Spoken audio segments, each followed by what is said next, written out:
Hello, everybody. My name is Scott Killian. I am a PGY3 emergency medicine resident at Washington University in St. Louis. I am presenting alongside Dr. Weston McCarran, Dr. Kristen Mueller, and Dr. Brian Westman, all at Washington University in St. Louis. My abstract is titled Emergency Department Vasopressor Initiation, Administration via Central or Peripheral Route. The background on this study is that septic shock is something that is treated somewhat commonly in the emergency department. There's been some intensive care unit and anesthesiology data that shows that initial administration of norepinephrine through peripheral IVs is feasible and is being done. This study evaluates initial vasopressor administration route in emergency department septic shock patients. The methods for this study is that it was a retrospective observational cohort study of patients presenting to a single quaternary-care emergency department with septic shock.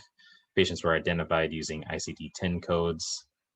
The exclusion criteria included patients that had shock from non-septic sources, outside hospital transfers, patients that had heart failure histories, or those that did not require vasopressor infusion, but only push dose pressors.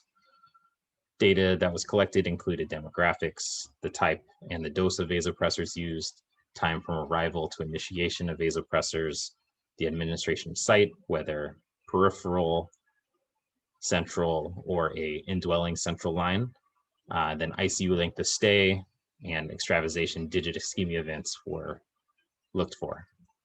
Cases were grouped by site of vasopressor initiation, whether that was via a peripheral IV, an ED central line, which was a central line placed in the emergency department, or an indwelling line that was placed prior to arrival to the emergency department.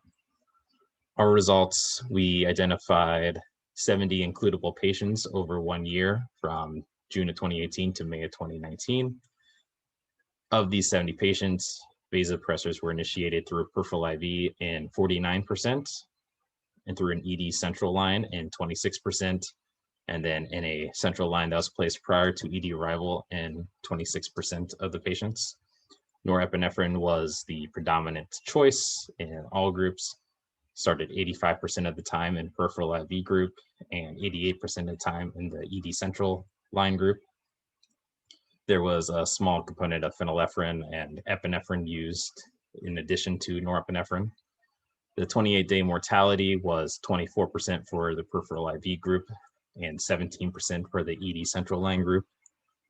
Of the 28-day survivors of these groups, the ICU length of stay was 4.3 days for the peripheral IV group and 5.4 for the ED central line group.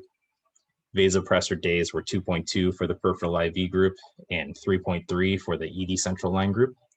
And then time to initiation was 228.6 minutes for the peripheral IV group and 283.9 minutes for the ED central line group. Total IV fluids were very similar between the two groups. It was 2,920 mils for the peripheral IV group and then 2,980 for the ED central line group.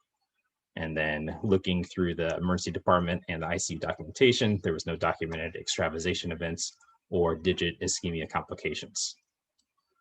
Conclusions for the study is that norepinephrine is being administered via peripheral IVs in a single quaternary care emergency department.